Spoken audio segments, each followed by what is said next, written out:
Welcome to Beyond Expertise, the podcast about what happens when the career identity you've built no longer fully fits, and how you begin creating work that feels more aligned with who you are. I'm your host, Eric Dickmann. Today, my guest is Ally Machate, a former Simon Schuster editor and the founder of the Writer's Ally, where she helps authors develop, publish, and market books that support their larger goals. What stayed with me from our conversation is that expertise alone does not mean you should write a book. I hear this advice all the time, especially from consultants, coaches, and independent professionals trying to establish credibility. Write a book, become an authority, and use it to open doors. But Ally makes an important distinction. A book is a tool, and it's not always the right tool or the right next step. Writing and publishing a book requires time, money, attention, and a clear sense of what the book is supposed to accomplish. If your business is still taking shape, your ideas have not been tested, or you are still working to understand your audience, a book may capture your thinking before that thinking is ready. You may write a perfectly good book and still write the wrong book. I also appreciated how Ally's own reinvention unfolded. She had reached the job she had imagined since childhood and found much of it genuinely fulfilling. But she became frustrated by a publishing system that could recognize the potential in an author's work without having the capacity or the business incentive to help that author develop it. Rather than making one dramatic leap, Ally took advantage of the support and flexibility she had available. She finished her degree, began freelancing, and gradually discovered that working directly with authors was more fulfilling than returning to corporate publishing. Her story is a reminder that reinvention does not always begin because the old work was entirely wrong. Sometimes it begins when you identify the part of the work that matters most to you and find a way to build your next chapter around doing more of it. In our conversation, we talk about the changing publishing industry, the impact of AI on writing, and why a book should not simply repeat information that readers can get anywhere. Most importantly, we explore the questions an aspiring author should answer before deciding that a book is the best way to share their expertise. Let's get ready to go beyond expertise. Ally, welcome to the podcast. I'm so glad to have you on the show today. Thanks so much for having me, Eric. I'm excited to have this conversation, and you'll know why once we get into it. But what I like to do with my guests when we first start out is I like you to turn back the dial of time a little bit and think to those early years, graduating from school, big aspirations about what you want to do in life. Was writing one of those? Was that something you always wanted? Oh, yeah, absolutely. I've been a writer and a reader really my whole life. It's just been a passion of mine. You know, I did all sort of like the typical writerly things in school. You know, I was editor of the school paper and on the literary mag board. And I started freelancing for pay as a writer while I was in college, which was pretty exciting. Oh, that's very cool. Yeah, some of my first jobs was doing some online writing gigs. And, it's kind of I think it's a pretty well-known stereotype that a lot of people who aspire to be writers go into book publishing, right? Like yeah. it's kind of a thing. But for me, it wasn't like an attempt at a backdoor entry. Like I genuinely also have been very interested in the production of books and the distribution of books and book publishing as a business as well as a writer. And you got an early job, right? With a big publisher. Did you just apply and get lucky? Did you know somebody? How did that all work out? So you're going to laugh. Nobody ever believes me, but I swear to you, this is true. When I was very, very young and, people love to ask children like, oh, what do you want to do when you grow up? And right. that sort of thing. I have no idea how I got it into my head. I'm sure somebody explained it to me and, memory changes things, but I would tell people when I was like 6 or 7 that I wanted to grow up to be a writer, a lawyer, and an editor at Simon Schuster. Very specific. Very specific. And of course, you're a kid, right? So that seemed perfectly reasonable to me to do all of those things, Yep. But yeah, I did in fact continue with that passion all through school, all through college. And I did an internship while I was in college at a regional publisher. And then was very fortunate to parlay that into my first job at Simon & Schuster. I did apply And it was kind of funny, they warned all of us English majors, like, it's probably going to take a while before you get a job. Like, Yeah. don't stress about it. And so, like everyone else, I sent off my resumes and prepared for finals and figured, I'm going to get my one last, youthful free summer. But no, I got really lucky. And I think the HR woman must have been sitting on her computer when I sent it through, because I got a reply within like an hour inviting me to come down for an interview. And I was hired before finals were done, and I started right after. That is so fortunate. And I'm sure such a relief, right? I was lucky too. I had a job as I was graduating, and I was so relieved that I didn't have to go home for the summer and start searching for a job. So I can imagine you were too. I was actually kind of mad. I wanted my summer. Yeah, that's fair. That's fair. Yeah. Just give me a few weeks off, right? Right. So now you're there, you're behind the scenes, you had idealized this job since you were younger, right? Was it everything you hoped it would be, or was it very different being behind the scenes of a big book publisher?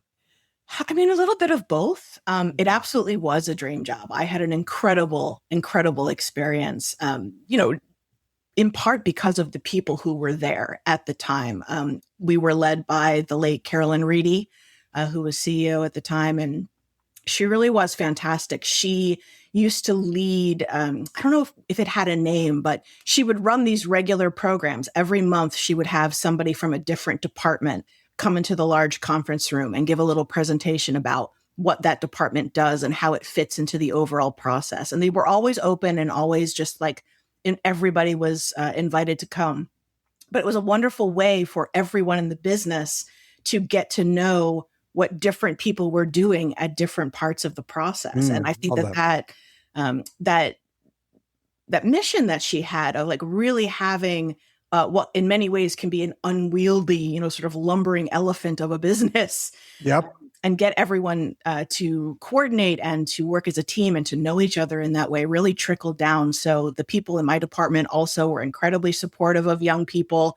We were invited to come to the weekly editorial board meetings where all the decisions about what would make an offer and what wouldn't got made, which was not typical. Many of my peers at other companies were not allowed to participate in those meetings.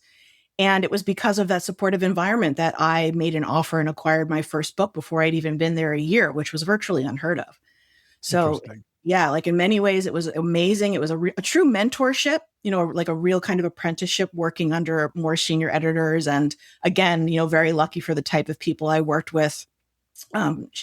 Just being able to, they'd give me like, after they had done a passive editing, right, they would give me the manuscript and say, well, you tell us what you see. And then we would go over my feedback. And which is like really an incredible hands-on learning experience. And of course, you can't beat all the free books and getting to meet famous people and all that stuff too. So yeah, in a lot of ways, it really did live up to the expectations. But there's reality too. And there's a lot of things you don't understand about how a business works when you're young. Yes. Until you actually get in there. And corporate publishing in particular, Big Five publishing, is run by very large corporations. We were owned by Viacom at the time when I was there. And there are a lot of aspects to the business that are also very discouraging. Things that go on behind the scenes that play into the decisions that get made that were very frustrating for me and that ultimately contributed to me leaving. In some ways, I picture an environment where there's just this big room and piles of manila envelopes filled with manuscripts, each representing someone's hopes and dreams. And you get to be the arbiter of all those hopes and dreams. As you were getting a chance to read some of these, did you see a lot of great works of writing that you hoped would eventually get published? Or did you see a lot of really bad writing? It was a lot of really bad writing. Oh, yeah. Okay, good. Really bad writing. This is a little embarrassing to admit because it's really not very nice. But at the time, one of the things that was common practice, I have no idea if people do this anymore, was the assistants actually managed a wall of shame. And there was an empty cubicle in one of the floors where people would post up on the wall like the weirdest or the worst submissions that we had been getting. It's just kind of crazy sometimes, what people think or the way they think about things that they're so sure is going to be like a huge bestseller or things that they would send you. Like I remember one person right in the middle of the anthrax craze, right? When everybody was worried about companies getting anthrax, somebody sent us a box of cookies. It was Jeez, like, nobody's eating those cookies right now. Right, what are you exactly. doing?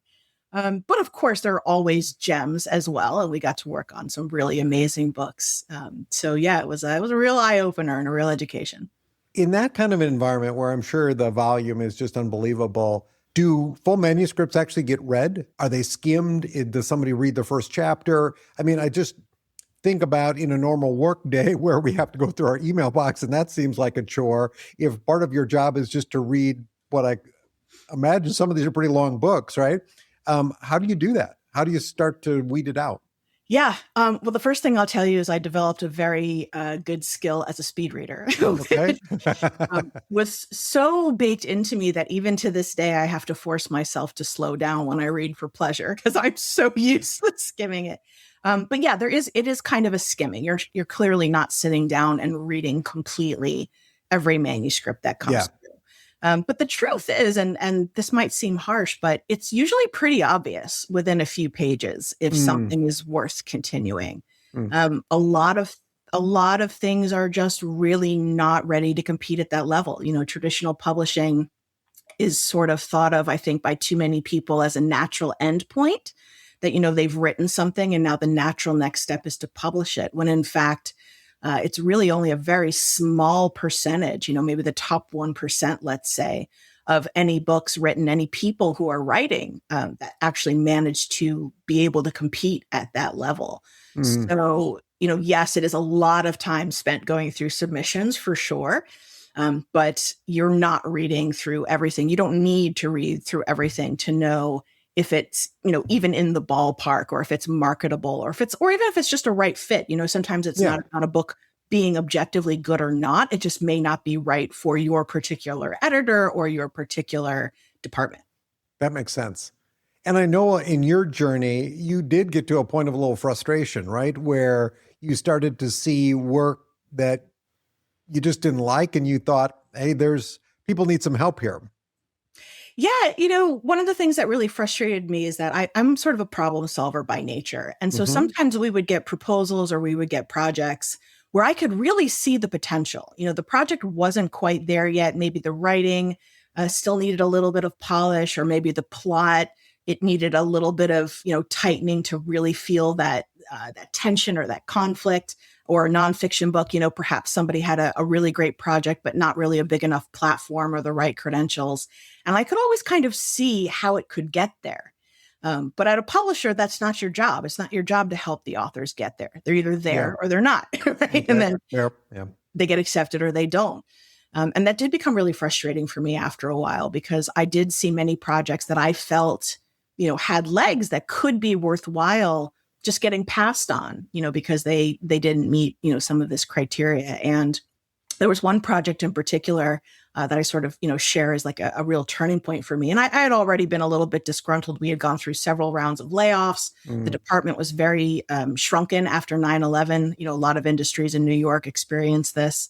A lot of people had left New York. Things weren't being sold. You know, people weren't buying books. Everybody was focused on the war. And so those of us who were left had inherited all the books from everyone who had been laid off. So, you know, you can imagine all of these people now having to carry 3 times the catalog they were before. And in the midst of all of that, this project came across my desk. It was about a disease. The person who wrote this book had gotten and recovered from this illness. And it was an illness that was sort of making its way back into the public consciousness. It hadn't really been a big thing for a long time. And it was something that my uncle had actually died from. And so it struck me very personally that, yes, this is something not a lot of people are talking about. It's making a comeback. People should know. And the book was wonderful. It was wonderfully written. It had great stories. It had helpful tips, you know, to live with the illness. If you were diagnosed, it helped you to ask the right questions, just everything that you would want in a kind of handbook like that. And of course, you know, this is pre-AI and early internet. So you're not necessarily getting those answers online as easily as you do now. And she'd even gotten a famous doctor to write the foreword to the book because she herself was not a doctor and she wanted that medical sort of stamp of approval. So all around, it was a wonderful project, except that the author was a nobody. She didn't have any mailing list or credentials. She hadn't been out on the speaking circuit. She didn't have any friends in media or other authors that would endorse her. There really was no platform to the book.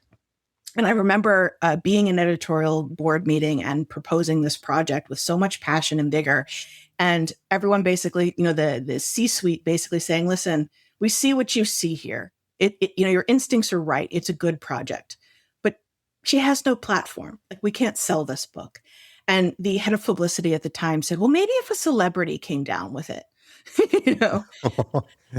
And I just thought, oh my gosh, like this is just so wrong. And at the same time, you also have to sort of like turn back the dial and remember that the internet was really just starting to become the huge viable creature that it is today. We didn't have ebooks yet. We didn't have print on demand technology yet. We didn't even have Amazon yet, I don't think. Maybe it's very, very early days of Amazon, but it certainly wasn't what it is today. So I was very frustrated because I could see how this author could take this book and build a huge platform using the book. Yeah. Again, that's just not how traditional publishing works. And I just thought, you know what? The tools are out there. It's possible now for authors to do this on their own in a better way. And I just feel like I could help people do it better on my own. That's interesting because earlier you talked about in college how you had some freelance writing gigs. So you did have a little bit of entrepreneurial spirit in you at an early age. So a decision to leave the corporate world, to start your own business, to help authors like the one you just mentioned, was that a big leap for you, or were you ready for it? It was a big leap, but I also took baby steps. I'll be honest. I didn't just, up and Sure. start a business, right? So I was this close to finishing a master's degree. I'd been going part-time for a while. I had just recently gotten married. So, again, let's be honest, I had access to health insurance. Yep. A lot of people keep their jobs a lot longer than they want to because they need to. And I was very fortunate to be in a position where I no longer needed to. So what I actually did was I started going to school full time to finish up my degree. And I started freelancing a little bit on the side. And the truth is, I fully believed I would come back, if not to Simon & Schuster, then to some other publisher. I really thought, this is all about the economy and the war and everything that's going on. I'll give it a couple of years. Everything will settle down. The job market will start opening back up and I'll go back. But I loved freelancing so much. And I loved working directly with the authors so much. And I really saw, again, at about the same time, we started to see self-publishing started to become a much more viable thing. It was no longer what we used to call vanity publishing, right? It was, the tools were available, the technology was available, the internet was available to allow readers, or rather allow authors to directly reach readers. You no longer had to be dependent on getting books into bookstores, which is what traditional publishing, really had a lockdown on. You didn't really even need to participate in that anymore. And I was helping all of these authors to create projects that they were then producing themselves. And I could just see so much potential that there really was this whole other business model opening up for people who were never going to publish at the traditional level, or, for whom the traditional model just didn't even make sense, even if they could have gotten a deal, for various reasons. And as you said, I have an entrepreneurial spirit, and I just really saw that I could make a difference and protect people. There were a lot of scams at that time. A lot of folks, trying to take advantage. As soon as you have the ability for people to write and publish books, you got a lot of people coming in to make money off of those people, right? Sure. So I thought that I could do some good and I could, really engage with people, and the work was more fulfilling to me. So I just didn't go back, and I kept going from there. I think that's an interesting story because many of the guests that I've had on this program and that I've met in other networking events, they tend to fall into one of two camps. And one camp is the baby step camp, right? Where they're doing maybe a side hustle. They're slowly building a business on the side, get to a point where they say, this is viable, I'm going all in. And the other ones are the ones that something suddenly happened, right? They got laid off. There's some kind of a big job change, health scare, something like that, and they're forced to do it. And the forced to do it is a much harder path, right? Because there's so much learning that you have to do in such a short period of time. So it sounds like you had the ability to really ramp up over that period And now you've got this business. And I also find it interesting because there's been so many technological changes. You rattled off a few, things like Amazon coming on board, self-publishing, the popularity of audiobooks, right? Audible and self-publishing. Oh, yeah. And, what about AI? So this is, I wonder in the publishing world today, how do you get around just the prevalence of everybody thinking that they can write a book because they'll just have AI to help them? Yeah. Well, I will tell you first off that everybody I know who works in the business, whether they're working at publishers or agencies, I even know some folks who are on the boards of literary magazines and work with contests and things like that. Everybody across the board is being flooded with AI garbage. I can imagine. And it's really unfortunate because those people are making it that much more difficult for everybody else to get discovered and to get noticed. It was always difficult to wade through, what was being produced by humans. Now we have, like 10 times the volume of that, and it's not even being produced by humans. So it is a real challenge, and it is problematic, really for everybody. And everyone's still trying to figure out how to deal with it. Yeah. Publishers right now are generally taking the position that they want authors to disclose if they've used AI and how they've used AI, not so much as a measure of whether or not they'll accept the book as much as how they can prepare for it legally, what kind of steps they might need to take, what kinds of things they might need to look out for.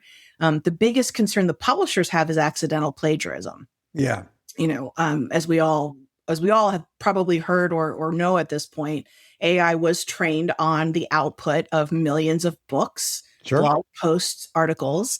And it has happened that it has kind of accidentally plagiarized and used content and ideas from other people's work in somebody who is using AI to generate their own work. So publishers are very concerned about that. So that's one of the really big things that they're looking at. And even Amazon, is asking people to disclose whether or not they're using AI and how they're using AI. Although, to be honest, in my opinion, with Amazon, it's primarily performative because they're doing very little, actually. One of the biggest problems is Amazon. There are thousands and thousands, maybe even millions by now, I don't know, of these AI generated books, and Amazon really isn't doing anything about it. So, people are trying to figure out how to handle it. We have these tools that they call AI detectors. Most of us, who are really using them understand at this point that they're not really useful. They cannot actually, there's no way to 100% know for sure that somebody has or has not used AI to generate writing. And the rub with the detectors is that they're picking up on certain patterns that, people have sort of identified as being red flags or tells that it's AI generated. But the fact is that since AI was trained on the writing of humans, those tells are just the overuse of things humans already were doing. Right. So I've already met several people, professionals that I know who have written something. One person just told me recently, and she had written a grant brief for a client, and the client ran it through AI and came back and wanted their money back because the tool told them that it was written by AI. And she said, no, it's 100% written by me. I didn't use AI at all. So, those are useless. Yeah. I think that we all really need to get off of this cat and mouse game or gotcha. Yeah. It's a gotcha game, right? Oh, you used AI. I can tell, this person used AI. I don't think any of it's relevant. I think the real question is not whether or not people are using AI. I think the real question is whether or not they're using AI well enough to create output that is truly competitive with the output of humans. And that requires a lot of skill and expertise on the part of the user, right? We hear this garbage in, garbage out, an old computer coding kind of phrase that really does apply to AI. So I'm eager for us to reach that moment. I'm tired of the gotchas already.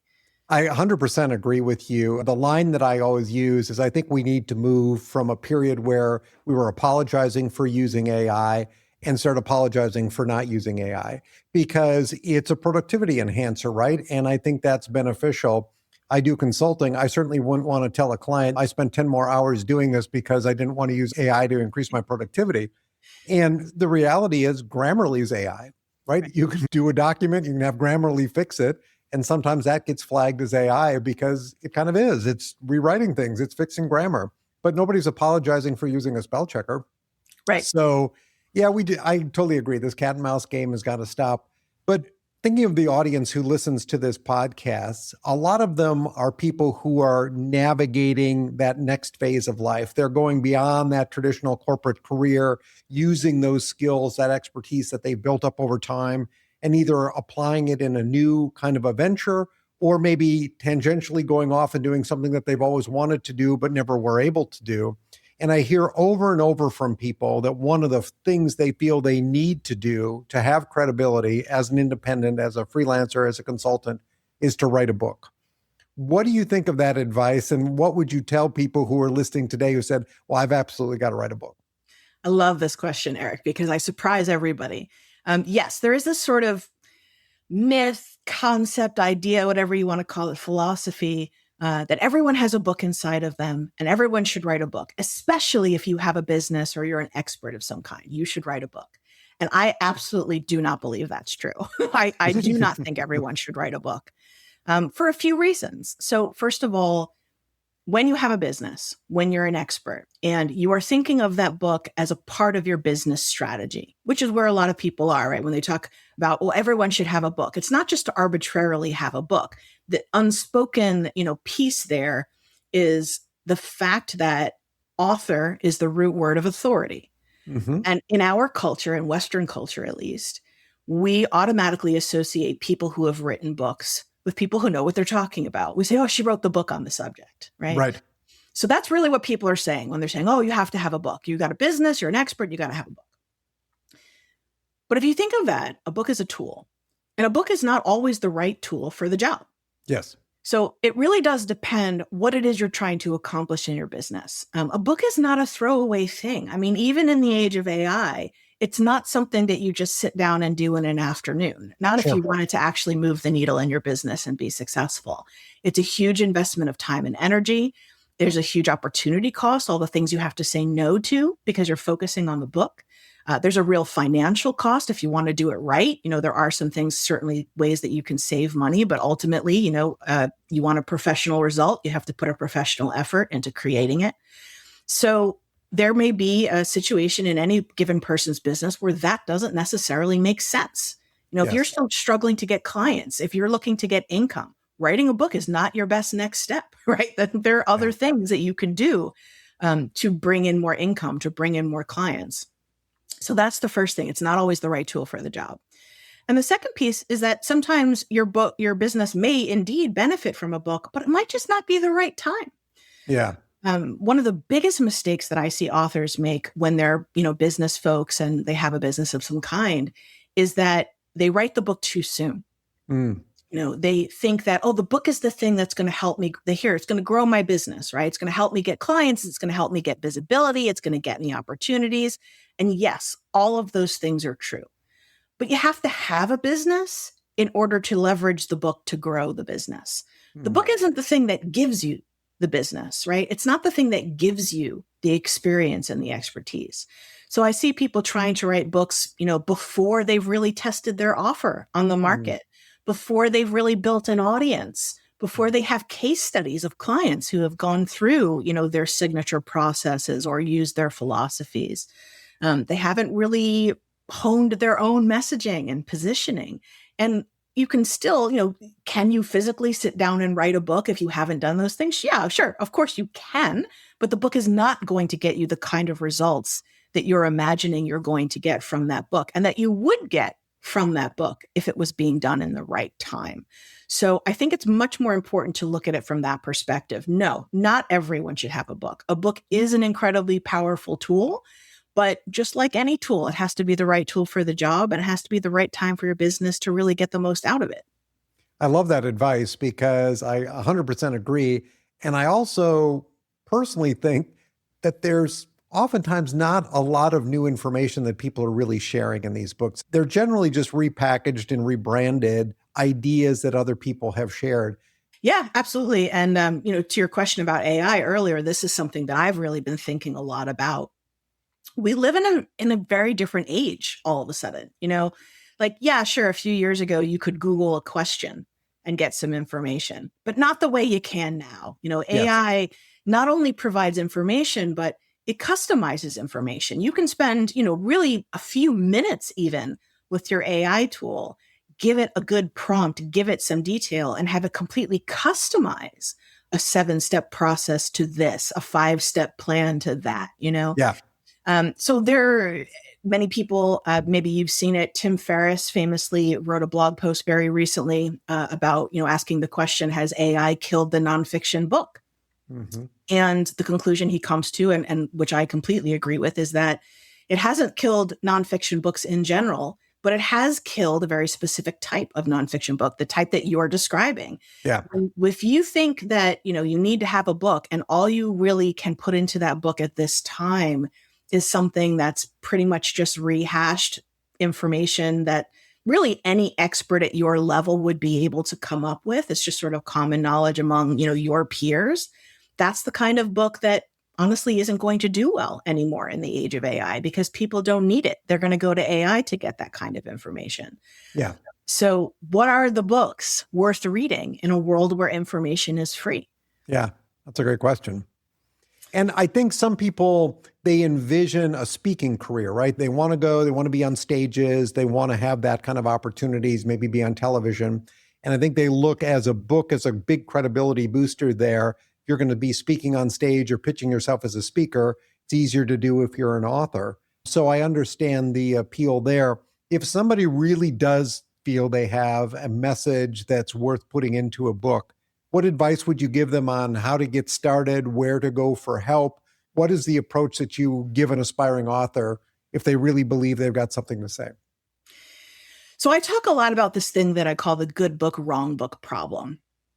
And the good book, wrong book problem is that most people, when they have something they want to say, whether it's a fictional plot or something about their lives they want to share in a memoir or something they want to share about their business experience, they come from a place that's very internal. There's something they want to say. There's something they're really passionate about that they think other people might enjoy or would benefit from. And so they sit down to write that book and they become so consumed with the idea of writing that thing and writing it as well as they possibly can. They want to write a good book. Mm-hmm. And there's nothing wrong with that, right? Like, obviously, you want to write a good book, of course. The problem comes in when people focus so much on just writing a good book that they forget that a good book in and of itself isn't necessarily a marketable book. A book can be objectively well written, professionally produced, have a great cover on it, nice to read, and still not actually be marketable. It can still be the wrong book. And what that really speaks to, and the advice that I want to offer, is that somewhere in your drafting process, hopefully earlier than later, but somewhere in that process, you need to make the shift between the thing that got you started writing a book, the thing that you wanted to say, that you were passionate about, and you need to start thinking about the other side of the equation, which is your reader, right? Nobody's going to buy your book because you thought it was important. Right. That's just the truth. That's not how we do things, right? We have that another marketing truism. What's in it for me? Right? Mm-hmm. Readers buy books because of what they need, what they're looking for, the questions they have, the ideas they want to explore. So you need to find that sweet spot between what you're passionate about, what your expertise tells you is important that people know, and what they're actually looking for and what they actually need. I love that. That's the first step to making sure the book is marketable, right? So you're not just writing a good book. You have to write a good book that is strategically aligned with what you want the book to do for you out in the world beyond selling books. Like you mentioned, getting on stages, being known in a different niche, attracting clients, all different kinds of things that a book can do for you. But you need to be clear about what it is you want the book to do. You need to be clear about who are the people you need to reach in order for that goal to happen, to make it real. And what are those people looking for? What's the promise you're going to make that's compelling enough and interesting enough to them that they're going to see it and think, yes, this is the book that I've been looking for. This is the thing that I need. I'm going to get this book now, and I'm going to spend my time and money reading this book. If you aren't able to make that strategic shift, you're going to fall into that trap. You're going to write a good book that is the wrong book. And that's how you end up with all these super smart people that have very nice, attractive books sitting in their Zoom backgrounds, gathering virtual dust, instead of actually being able to be leveraged to bring in benefits and opportunities. That's great advice, I think. And is this now what your business is focused on, helping authors answer these questions to see if they've really got that book that's going to resonate with the target audience? Yeah, I've developed what I call the right book method. It's a 4-stage process. And, it would be pretty familiar to anybody who, is familiar with how a book gets produced. But the first 2 parts of that process, I think, are the key. So we talk about guide, develop, publish, and grow. And a lot of outfits out there start with the publish piece. So you bring your draft to them, they're going to polish it up.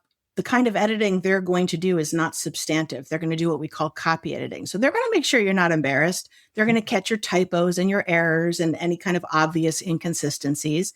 They're going to publish it. It's going to look nice. It's going to be professionally done. But they're never going to ask those questions about, is this the right book? Mm-hmm. And that's where we're really different. That's where the guide and develop parts of the process come in. We don't start with the question that most authors have, which is this book good enough to publish, right? Is it good enough? Is it worth it?